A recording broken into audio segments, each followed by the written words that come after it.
Boa noite a todos. Satisfação para a gente poder estar retornando a esse ambiente de estudo, de reflexão.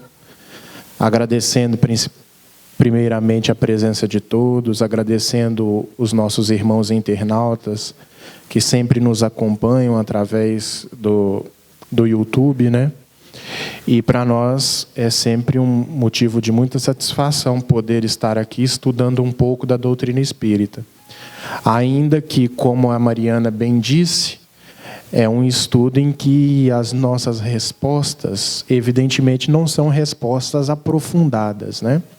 Então, as nossas indagações aqui, elas vão ter aquela sinalização inicial, mas que o conhecimento não para por aí, né? O devido aprofundamento, ele vai estar na literatura espírita, através dos livros e tal. Esses momentos são momentos em que a gente vai tirar aquelas dúvidas mais rápidas, vamos dizer assim, a gente vai ter aquele sinalizador, a gente vai ser instigado, melhor dizendo, para procurar um aprofundamento do conhecimento. E hoje eu já aproveito para agradecer também a presença do nosso amigo Irley e da Shirley, e desejando a todos um bom estudo. Vou começar aqui com o nosso companheiro Irley, né? Para responder a primeira pergunta para nós. Boa noite a todos. Que a paz do Cristo esteja conosco. Vocês estão bem, né? Estou tranquilo, com energias positivas. Tudo pensamento positivo. Que beleza. Vamos à primeira pergunta. Pergunta até muito interessante. Gostaria de saber se um problema espiritual pode causar doença na pessoa. Exemplo, herpes, estresse, ansiedade, ou seja, abaixar a imunidade. Pode sim. Dependendo da sintonia com nossos irmãos encarnados e conosco, principalmente chegando no caso de possessão, aonde o irmão, devido à vingança, o ódio, o não perdão, ele sintoniza com o encarnado, levando a ser uma possessão, tomando conta. Então ele passa a transmitir para o encarnado vários tipos de doença, inclusive a que ele mesmo sente, que dentro da ciência é chamado de as doenças fantasmas, doenças psicológicas. A pessoa sente todo quanto é tipo de doença, vai ao médico, faz tudo enquanto tem exame, não tem nada, porque a doença, ela é espiritual. E todo tipo de doenças nossas, ela vem do espírito, meus irmãos. É de dentro para fora. O espírito traz problemas gravíssimos de outras vidas, outras encarnações, ou como ele procede nessa reencarnação, danificando o seu perispírito. O perispírito transmite para o corpo físico, aí manifesta a doença. Se vocês observar, muitos aqui devem ter vários exemplos. Quantas pessoas que estão tudo junto numa área onde é contaminado por um tipo de doença, ou seja, uma gripe muito forte, outras coisas, uns adoecem e outros não. Por que aquele não adoeceu? Porque ele estava sintonizado com energias positivas e não precisava passar por esse processo. Então, o irmão desencarnado, quando aproxima de um encarnado, pode transmitir sim, e ele naquela sintonia ele passa a sentir vários tipos de doenças, inclusive a depressão. Depressão é uma doença da alma, doença do espírito, e muitas vezes a depressão são causadas por quê? Coisa que nós praticamos em outras vidas, é o remorso, o sentimento, o não perdão, transformando em doenças patológicas. Agora, essa pergunta aqui é muito interessante. Até estava conversando com ela, achei até graça. Certa vez, uma senhora me disse que o espírito da morte estava me rondando. Isso é possível? Se sim, o que fazer para ficar livre dele? É morrer. Morreu, ficou livre dele, não tem problema nenhum. Espírito da morte. Oh, meus queridos irmãos, isso são mitologias.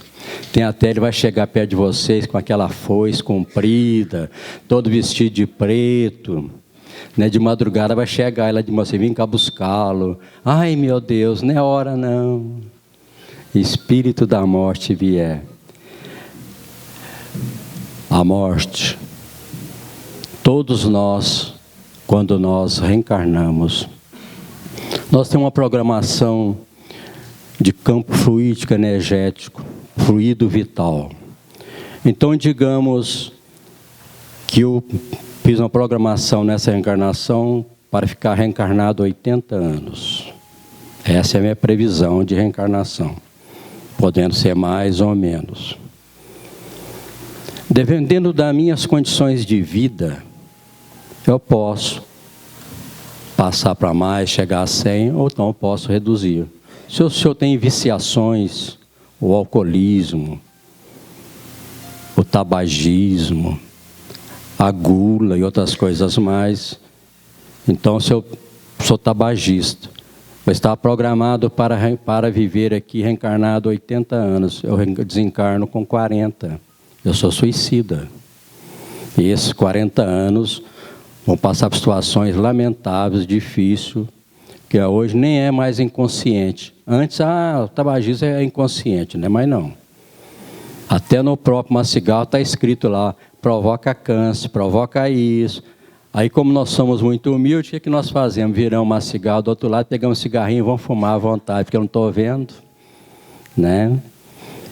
E fora as viciações físicas, a moral, o orgulho, o egoísmo, a vaidade. Nós vamos reduzindo o nosso fluido vital. Aí nós desencarnamos antes do tempo. E a reencarnação só chega, meus amigos, na hora que chegar a nossa hora. Não tem nada por acaso, não tem nada disso. Quantos acidentes. Há um caso que aconteceu agora, não sei se vocês assistiram na televisão, os pais morreram, o pai pegou fogo no acidente, o pai invadiu, ele conseguiu tirar o seu filhinho de 6 ou 7 meses, não é isso? A tia, né? Dias, 6 dias, salvou o neném, eles desencarnaram o neném, viveu. Aí você, o que é isso? É milagre? Milagre não existe. Porque ele tinha seus méritos, não podia desencarnar. Divaldo Pereira Franco, ele narra, ele está com 89 anos. Ele narra que quando ele estava com 20 anos, era para ele ter desencarnado, que ele tem angina.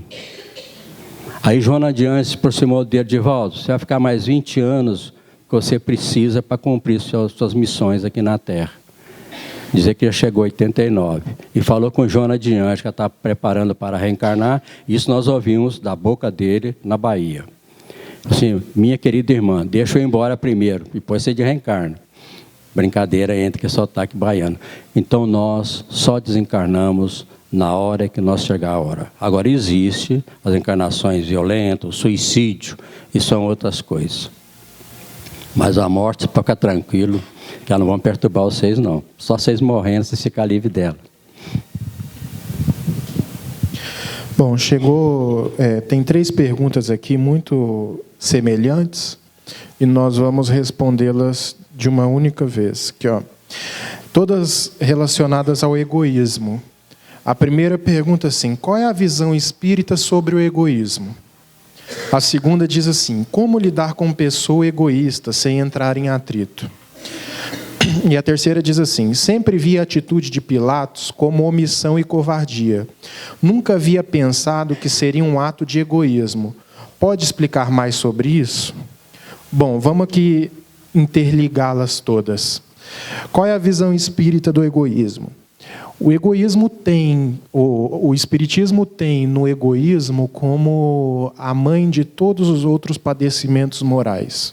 Na pergunta 913 de O Livro dos Espíritos, Allan Kardec faz uma pergunta que esclarece bem acerca desse tema. O codificador pergunta, de todos os vícios da alma, qual deles é o mais insidioso?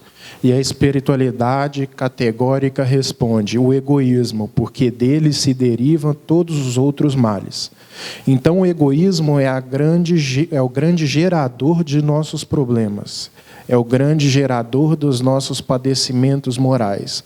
Portanto, deve ser o alvo central do nosso estudo, do nosso burilamento, porque dentro do egoísmo é que o ser se complica no sentido da interrupção da sua caminhada evolutiva. O egoísmo, sem dúvida alguma, é a grande chaga que todos nós precisamos dissipar, a fim de que o nosso espírito ele se torne mais leve e assim nós possamos, então, alçar voos mais altos da nossa evolução. Como lidar com uma pessoa egoísta sem entrar em atrito? Bom, se entra em atrito é porque você também é egoísta. Porque o amor não entra em atrito com o egoísmo. O amor, ele preenche o egoísmo. Então, toda vez que há o atrito, há a disputa de ego, há a vontade de, vamos dizer assim, sufocar o outro com os meus posicionamentos. Toda vez que há o atrito, é porque ninguém está abrindo mão. E o egoísmo nada mais é do que o apego a pontos de vista, o apego às coisas materiais. Então, se você não está abrindo mão, é por isso que você está atritando. Como o egoísmo é um constante desapego, isso significa que o conflito estabelecido por você com essa pessoa egoísta é porque, na verdade, ele está servindo como um espelho para você, da qual você está se enxergando. Porque quando você é uma pessoa diferente daquele comportamento da qual você observa, você no máximo que faz é se lamentar pela postura do outro, orar por ele, tentar socorrê-lo na medida em que as suas possibilidades possam movimentar algo nesse sentido do socorro. Então, o atrito é um mau sinal para ambos os lados, né? O atrito é um mau sinal para ambos os lados, tanto para o egoísta quanto aquele que está identificando o egoísmo no outro, mas está desconsiderando o próprio egoísmo que está o levando a entrar em atrito. Então, é sempre dos dois lados quando há esse atrito aqui. Sempre vi a atitude de Pilatos como omissão e covardia. Nunca havia pensado que seria um ato de egoísmo. Pode explicar mais sobre isso? Sim, com certeza. Porque o egoísta jamais ele toma partido de nada. Porque o egoísta ele é um conservador por natureza. Ele quer conservar o seu. Ele não está predisposto a arriscar, né, a sua comodidade, a sua acomodação. Então, o egoísta é sempre aquele que busca conservar, né, por comodismo, por despreparo espiritual, a sua própria condição. Quando Pilatos ele lavou as mãos, é porque se ele tivesse tomado partido de Jesus, ele ia se comprometer com a população, que pediram ali veementemente, de uma maneira ensandecida, a soltura de Barrabás em detrimento do Cristo. Então, se ele solta o Cristo e prende Barrabás, ele ia se ver prejudicado como um homem público, ele ia ver-se prejudicado com a população. Então, ele teve sim uma atitude egoísta. Ele lavou as mãos, mesmo sabendo que aquele homem era inocente. E muitas vezes nós também somos assim. Muitas vezes a gente está vivenciando uma situação em que a gente percebe claramente uma injustiça. A gente percebe claramente uma injustiça. E, em vez de tomar partido, a gente não, porque a gente não quer se indispor. A gente não quer se indispor com ninguém. Então, a gente não toma partido. A gente não coloca a nossa voz a serviço da justiça. Porque o meu egoísmo é tamanho que eu quero conservar aquela mesquinharia que faz parte da minha vida comum, jamais predisposto a abrir mão daquilo. Então, assim, a gente tem que exercitar para tomar partido sempre. Tomar partido sempre. Por mais que você fique do lado errado, é preferível você tomar partido do que ficar em cima do muro. Jesus mesmo já fala algo muito significativo nesse sentido. Seja tua palavra sim, sim, não, não. Não é não sei, sabe? Seja quente ou seja frio. Se for morno, vomitar-te-ei. Olha que forte essa expressão de Jesus. Quer dizer, a pessoa morna, aquela pessoa que não toma partido, aquela pessoa que não tem posicionamento, que não tem opinião formada, porque, na verdade, é uma pessoa que morre de medo da sua imagem ser destruída perante a sociedade. Jesus não teve esse medo da imagem dele ser destruída perante a sociedade. A gente que tem apego à nossa própria imagem, porque a gente sempre está desejando parecer bonitinho na frente dos outros. E quando alguém ameaça aquela imagem, quando alguém ameaça aquela casca, né, eu me enraiveço, eu fico nervoso, eu fico indignado. Porque, na verdade, aquelas pessoas que estão ali estão tomando contato com a minha casca, mas não com a minha profundidade. Então, toda vez que alguém expõe a nossa profundidade, ou que alguém toma, vamos dizer assim, alguma atitude e faz com que a nossa profundidade venha à tona, a conhecimento dos outros, a gente se indigna. A gente fica nervoso, porque a gente ainda é muito apegado à nossa própria imagem, né? Por isso que a gente não quer se indispor com ninguém. Mas nós temos que lembrar que Jesus se indispôs.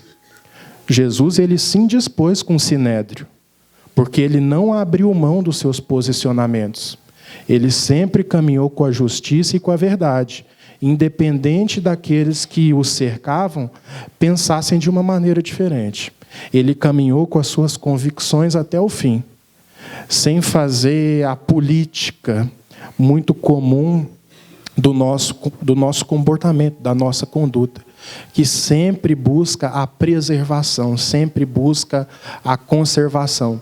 Agora, uma das fórmulas, vamos dizer assim, mais elementares para que a gente possa, vamos dizer assim, começar a burilar esse egoísmo nosso, além de ser o exercício no bem, é também o desapego das coisas, a começar pelo desapego da própria imagem, né? Eu tenho um episódio que eu até contei aqui um tempo atrás, acontecido há alguns anos já.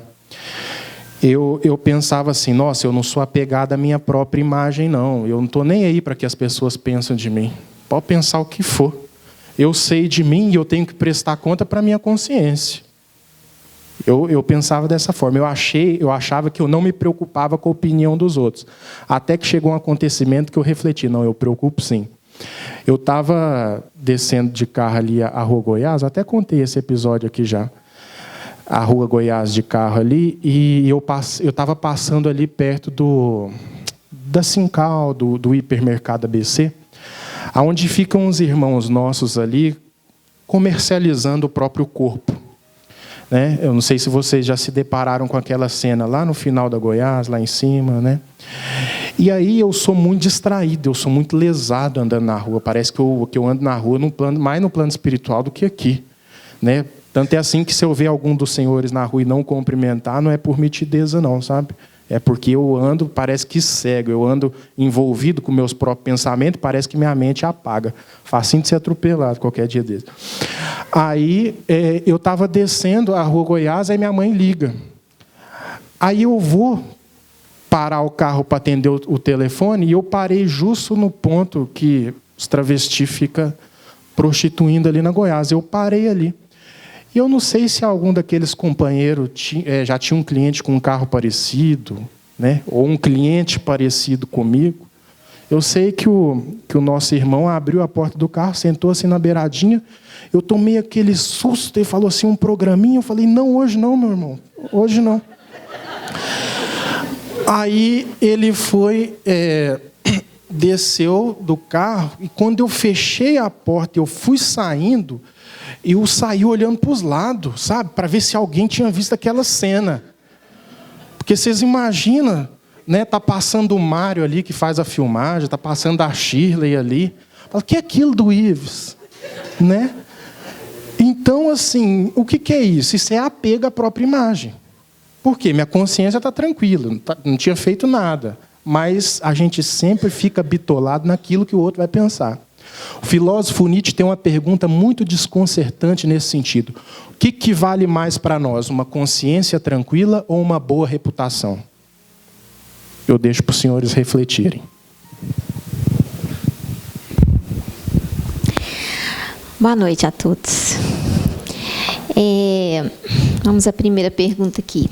Sendo a vontade um poderoso meio de ação, seja pelo pensamento, seja pela ação material propriamente dito, por que, apesar de termos o livre-arbítrio, nem sempre nossa vontade prevalece quando nos determinamos a alguma ação? A gente tem que lembrar que nós somos seres em construção. E nós viemos da condição de princípio inteligente da criação. Princípio inteligente da criação, ele ainda nem livre-arbítrio tem. Ele precisa se integrar no universo, aprender a lidar na matéria, vivenciar a experiência sensorial da matéria e, através das experiências sensoriais, ele constituir o seu psiquismo, que ao longo dos milênios, vindo desde a época do mineral até a condição humana, que nós somos hoje, ele vem construindo a sua consciência. E nessa construção da consciência, nós vamos aprendendo a atuar sobre a matéria e ter domínio sobre aquilo que a matéria nos impõe. E esse domínio, ele é conquistado, isso é uma conquista. Por isso, muitas vezes, a gente, hoje, como espíritos errantes que somos, mas já numa condição de exercício pleno do livre-arbítrio, nós sabemos, através do conhecimento que nos é dado pelos livros, pela ciência, pelas orientações daqueles que são mais experientes que nós, né? Por mestres, por filósofos e até pela própria doutrina espírita, nós já temos conhecimento daquilo que é lícito e daquilo que não é lícito, daquilo que nos convém, daquilo que não nos convém.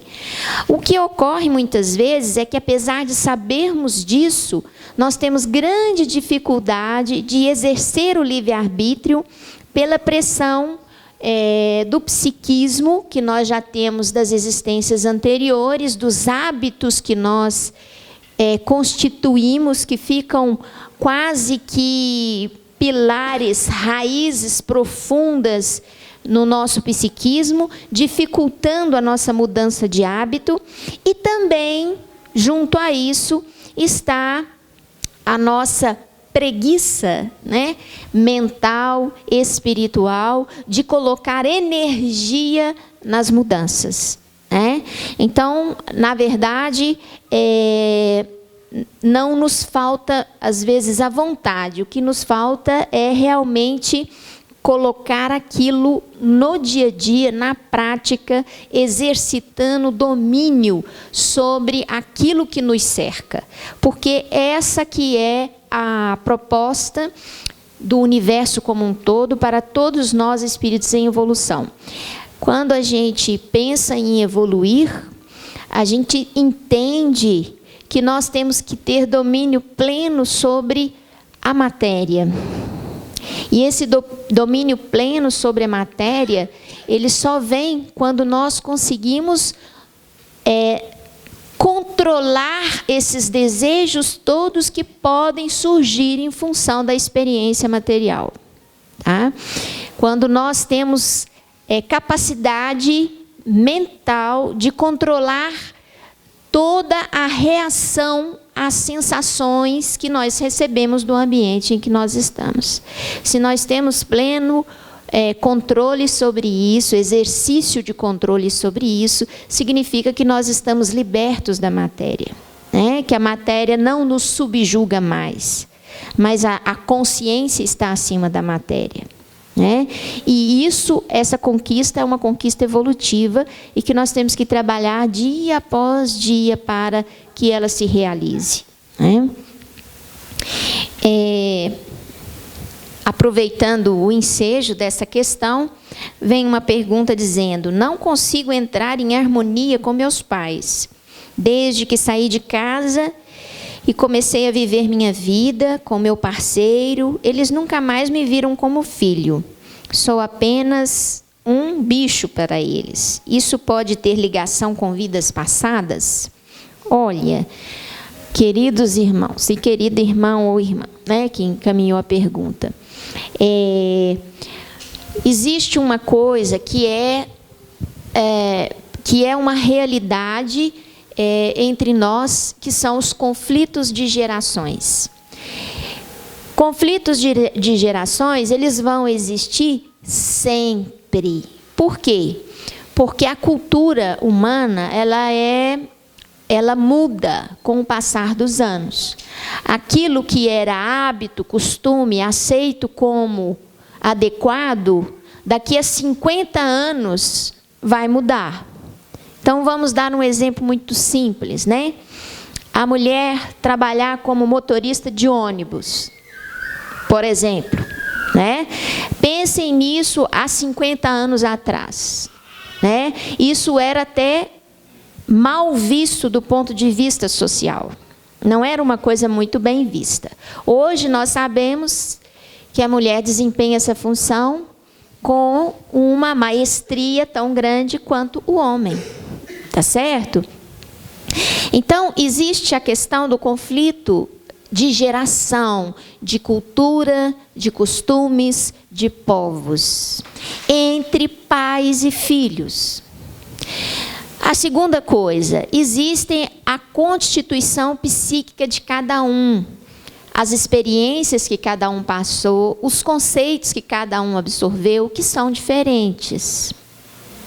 Então, é preciso aqui, na condição de filho, entender os pais.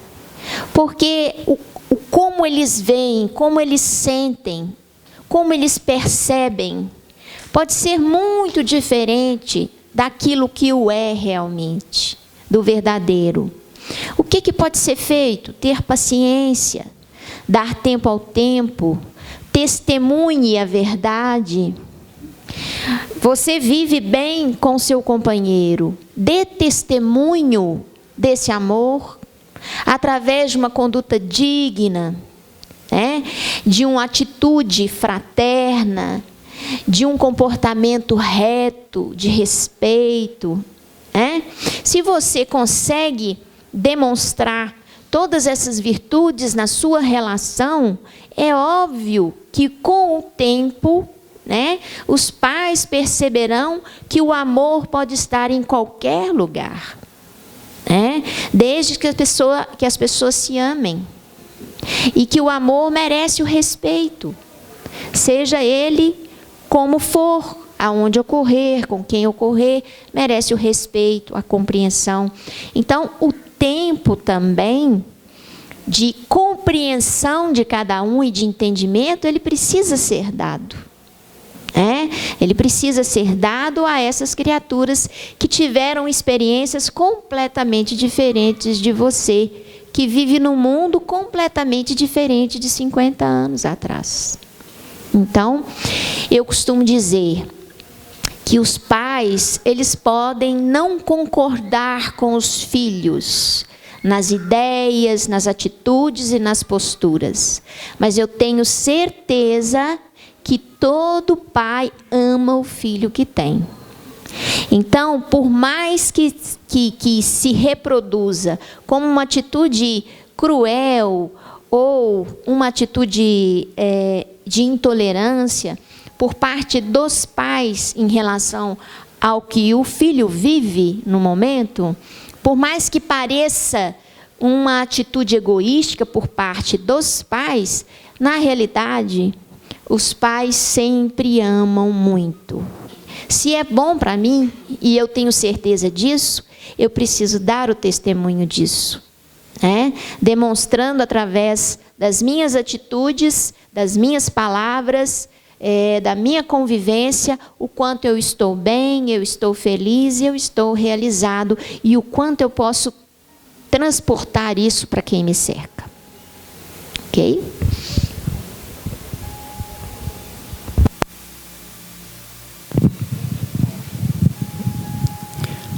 Nós vamos responder 2 perguntas que foi feita aqui relacionada ao mesmo assunto. Minha filha de 15 anos e o primo dela de 9 anos eram muito unidos um com o outro e morreram juntos num acidente. Será que lá no mundo espiritual eles estão juntos? Está fazendo 6 meses que perdi minha filha de 15 anos e meu sobrinho de 9 anos num acidente. Queria saber se quando eu morrer, vou encontrar com eles, ou pode ser que eles tenham encarnado e eu não vou encontrar eles mais. Na primeira, isso é muito relativo. Os livros de André Luiz mostram para nós vários tipos de reencarnações, reencarnação, a lei divina, armadilhas da reencarnação. Depende do mérito de cada um deles. E se eles vieram nesse propósito e desencarnaram juntos num acidente, se nós fazer uma regressão, vai ver que aquilo foi uma programação, programado por eles mesmos ter cometido algumas coisas no passado, que a lei de causa e efeito e ação e reação. Agora, se eles estão juntos, vai depender das condições vibracionais de cada um, como eles aceitaram essa desencarnação. Se eles tiverem uma confiança e tiverem com o mesmo nível de vibrações, provavelmente estão juntos sim. Mas depende, então, da evolução de cada um, do mérito de cada um e como eles estão passando no mundo espiritual. Geralmente costuma demorar dias, meses ou até anos para que aqueles irmãos voltem a se encontrar. Então, vai depender da evolução, do mérito e da aceitação deles. E quanto à nossa companheira, vai depender também, quando eu morrer, eu vou encontrar com eles. Também isso é muito relativo. Depende de méritos. Depende da família, que nós temos a família universal e temos a família acidental. Nós podemos ver que muitos casos, no nosso lar mesmo, narra o fato da mãe de André Luiz, que vai reencarnar, receber seu esposo de volta, e aquelas que eram amante dele no passado, vai voltar com suas filhas. Entre a terra e o céu, evolução em 2 mundos, são vários e vários livros mostrando para nós. Então poderá provavelmente que essa mãe, muitas vezes, eles voltam como o próprio filho, como o neto, né? E ela desencarnando no dia, chegando ao mundo espiritual, com a lei divina, com a oportunidade, com o mérito de cada um, vamos encontrar. E muitas vezes é aquela simpatia que a avó recebe o netinho com aquela atração simpática, adorando. Ai, meu filhinho voltou, né? Conscientemente. Que ela tem consciência de que aquele filho que retornou. Então isso é muito comum hoje em dia, mas volto a dizer, depende da programação, depende do mérito e da evolução espiritual de cada um deles. É orar, e nós não perdemos ninguém não, meus irmãos. Perdi meu filho, não. Nós não perdemos ninguém. Porque a vida para nós é como se nós estivéssemos lá na praia. Aí nós temos lá uma querida família, um filho nosso, está viajando de navio. O navio vai, desaparece. Nós não estamos enxergando mais o navio, mas temos certeza que ele está vivo, está lá. Assim é a vida, porque nós não morremos, nós só trocamos de corpo. A morte não existe, porque nós somos imortais. O corpo, sim, tu és pó e pó voltarás, que é o nosso corpo físico. Mas nós, espírito, nós somos imortais. Nós vamos encontrar com certeza um dia. pergunta é a seguinte: qual a diferença entre anjo da guarda e mentor espiritual? A diferença essencial é terminológica apenas. O anjo da guarda é um termo cunhado pelo catolicismo, mentor espiritual é um termo cunhado pelo espiritismo. Mas, em essência, a representação é a mesma. Nós só substituímos anjo da guarda por mentor espiritual porque anjo, ele traz a representação para nós espíritas de espíritos puros, ou seja, espíritos que já se livraram de todas as amarras das imperfeições morais e intelectuais que ora nos acomete. Mentor espiritual significa dizer daquele assessor da sua existência.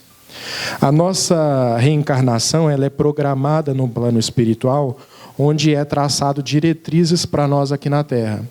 E dentro dessas diretrizes programadas, existe sempre um encarregado em velar por nós, em nos assistir, em nos inspirar, a fim de que nós não desviemos do nosso roteiro traçado anteriormente. Esse assessor espiritual que nós temos é aquilo que a gente denomina como sendo mentor espiritual. Esses espíritos, eles possuem uma evolução espiritual um pouco maior que a nossa. Portanto, não são anjos ainda.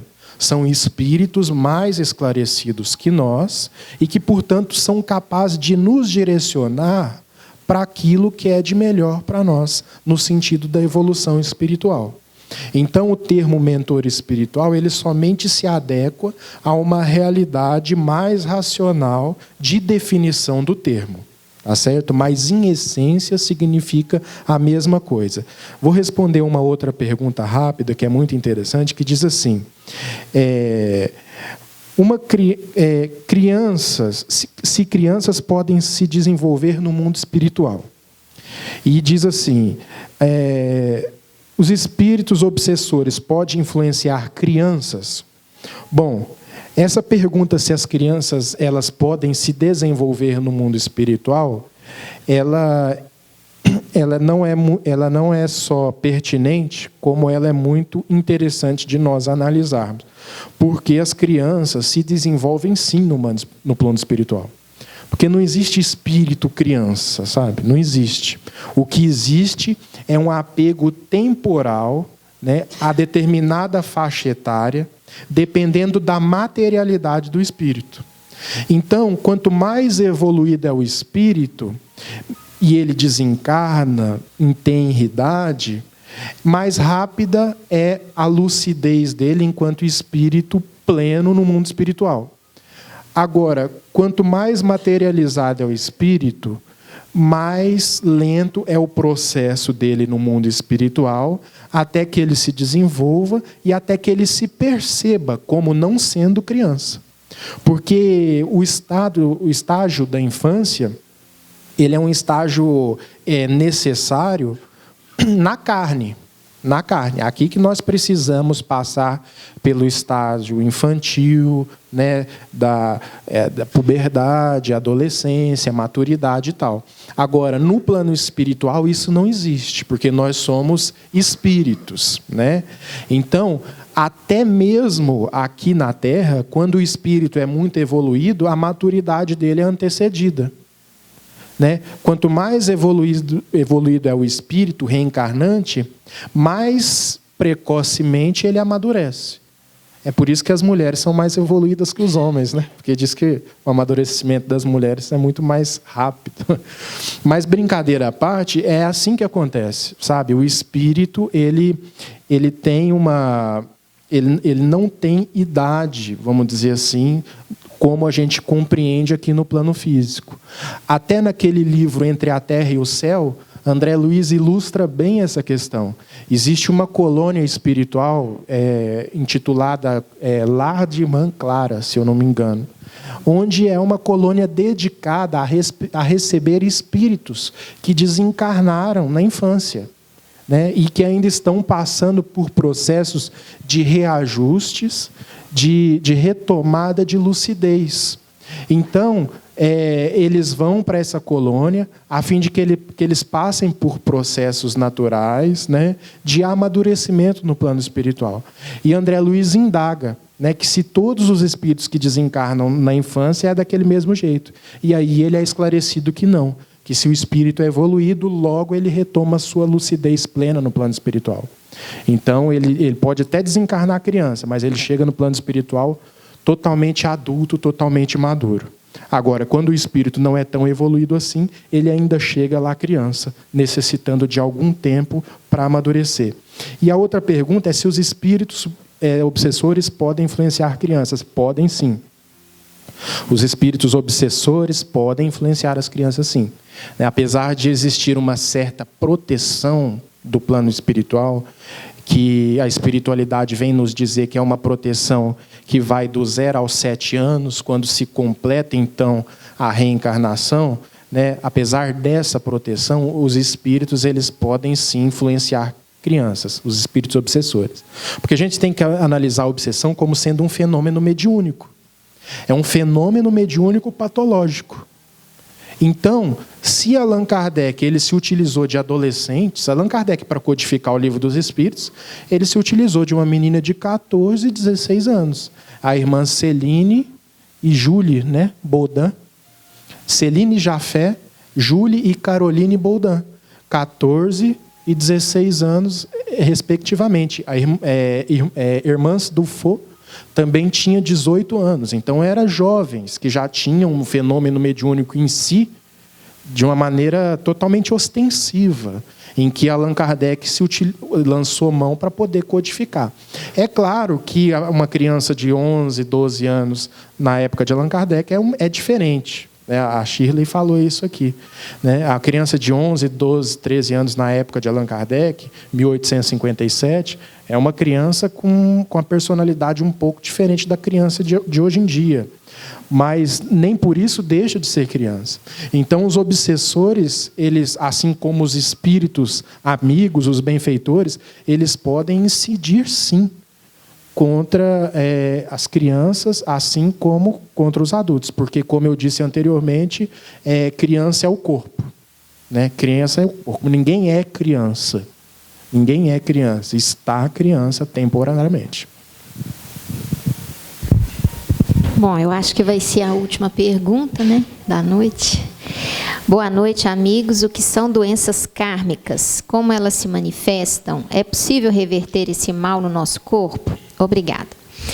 Bom, a doença kármica, ela está, como o próprio nome diz, né, está ligado a algum problema muito sério que nós certamente causamos numa vida anterior. E esse problema pode ser em relação a uma outra criatura, pode ser em relação a nós mesmos, né? Pode ser em relação a várias criaturas, né? Então, nós podemos ter, por exemplo, criaturas que vêm com doenças neurológicas, e muitas vezes malformações, que deixam essas criaturas praticamente quase que isoladas do mundo, né? Com pouca vida de relação.